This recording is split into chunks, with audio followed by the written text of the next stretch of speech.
Ораз Қауғабай Қонаевтың 12 қасиеті ықшамдалып алынды. Демекең жаратылысынан текті, көрікті, бойшаң және жүзінен нұр төгіліп тұратын иман жүзді кісі еді. Кеңестік дәуірдегі мемлекет қайраткерлерінің ішінде бой жағынан да, ой жағынан да ерекше бөлек тұлға Демекең екені белгілі. Кемеңгер адамның бірінші қасиеті осы. Екінші қасиеті, Демекеңнің зеректігі мен айрықша қасиеті жөнінде оның қасында жүрген серіктері қазірге дейін таңдана айтады. Демекең адамның ішіндегісін біліп тұратын, сөзінен не ойлайтынын тез аңғаратын өте зерек жан еді. Демекеңнің қариялардың сөзін мұқият тыңдап, сол бойынша кеңесіп, мәселе шешетін көптеген естеліктерге айтылады да. Үшінші қасиеті, Демекең зерделілігі өз алдында оның есте сақтау қабілеті аңызға айналған, өзі араласқан оқиғалардың жыл, ай, күні, тіпті сағат, минутына дейін ол кісінің есінде өле-өлгенше сақталған. Қазақстандағы мыңдаған колхоз, совхоздардың, жер-судың және озат шопан механизаторлардың есімін өмірінде ұмытпаған. Өндіріс, экономикаға байланысты сандар мен цифрларды кез келген жағдайда жаңылмай айтып отыратыны ғалымдардың өзін қайран қалдырған. Демекең өз естеліктерінде сүйген жары, өмірлік серігі Зухра Шәріпқызымен қанша жыл, қанша ай және қанша күн бірге болып өмір сүргенін сағатына дейін есте сақтаған ғой. Демекеңнің есте сақтау қабілеті теңдессіз болған. Төртінші қасиет, Демекең естігендер мен көргендерін өте шебер, әрі бейнелі тілмен әңгімелейтін хас шешеннің өзі еді. Сөз арасында әдемі әзіл айтып та баурайтын. Белгілі қоғам қайраткерлері Демекеңнің қара сөзінің қаймағы екенін өз естеліктерінде жазады. Демекеңнің бойында ақындық қасиет болған, студент кезінде өлең жазған. Демекеңнің шешендігі Төле би мен Бөлтірік шешеннің сөз киесін елестетеді. Демекең өзінің естелік кітабында ел ішінде сирек айтылатын мақал-мәтелдер мен қанатты сөздерді өте орынды қолданады. Бесінші қасиеті, Демекең туа біткен ғылым мен өнерді терең түсініп, ғылым жолында еңбектенген білімпаз адам. Қонаев ғылым саласында жаңалық ашқан және болжам жобалары нақты іске асып, өндіріске енген инженер ғалым еді. Техника ғылымдарының докторы Қонаев бұл саладағы еңбегі өз алдына бір төбе. Қаныш Сәтпаевтан кейінгі академия президенті Демекеңнің ғылым жолындағы өзіндік ізденісі де өте зор. Академияға Демекең басшылық еткен жылдары қазақ ғылымында үлкен өрлеу болды. Қапшағай теңізінің өмірге келуі, Қонаевтың ғылым жетістіктерін пайдаланып, ғылыми болжамдар мен жоба зерттеулерді еске алудың нәтижесі еді. Өзі ғалым, Демекең ғалымдар үшін қолдан келгенін бәрін жасады.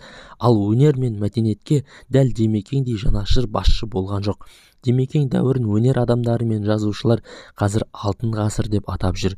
Демекең театрға жиі барған, ақын жазушылардың жаңа шығармаларын оқып, авторларға өз пікірін айтып, олармен етене жақын араласты.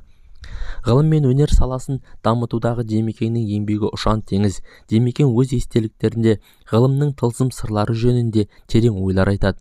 Қонаевтың бай кітапханасында атақты ғалымдардың кітаптары толып тұр. Демекең талғамы ғап тек адал асты ғана жеген, пейіш жемісі алма жеу әдеті еді. Өйткені алманың ағзаға пайдасы мол. Арақ шарап ішу Демекеңе жат болды. Шарапқа, коньякқа аузын тигізгені болмаса мүлдем ішпейтін. Анда-санда тек ырымын жасап, дос-жарандардың көңілі қалмас үшін осылай ететін. Басында темекі тартқаны рас, денсаулығына байланысты дәрігерлердің кеңесіне көніп, шылымды үзілді-кесілді қойып кетеді. Демекең у-шу қала өмірін ұнатпаған, той-думанда шалқып сайран салған жоқ. Қонаев барлық жағынан қанағатшыл болып, көзінің тірісінде шын әулие атанды.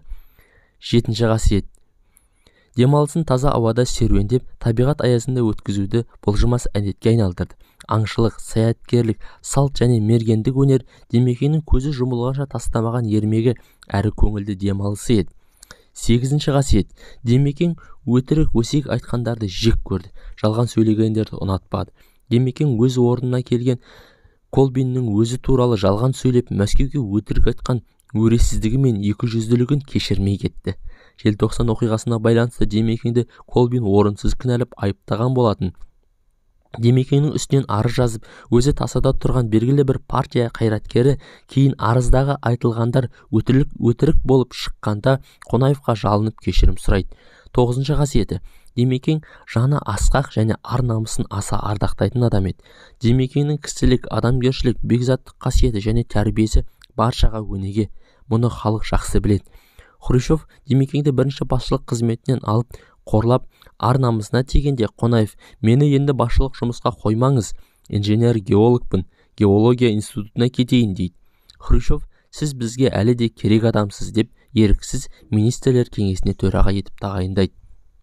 10-шы қасиет. Димекең игі істердің ұйытқысы, жасампаздықтың жобашысы еді. Димекең пысықтық пен пасықтықты реті келгенде әшкерелеп отырды. 11-ші қасиет. Димекең өз дәуірінің саясаты мен заңына орай әділ болуға тырысты. Естелігінде "Шамам келгенше қиянатқа жол бермеуге тырыстым" деп әңгіме қозғайды.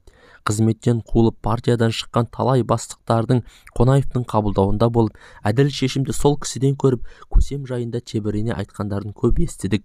Димекең кезінде сотталып кете жаздаған ақын Олжас Сүлейменовті арашалап алды. Ақын да ақтап қиянатқа қарсы шықты. Димекең бар болмыс бітімі мен әділдікті сүйді. Өктемдік пен озбырлыққа жол берген жоқ. Бір қайран қалдыратыны, халық арасында Қонаев туралы бір қаңқу сөз, реніш, өкпе жоқ. Өйткені Димекең өте әділ болған кісі. Бұл жағынан Димекең бүгінгі ғана емес, келер ұрпаққа да үлгі болатын кемеңгер. Осы жерде бір оқиғаны айта кету жөн болар.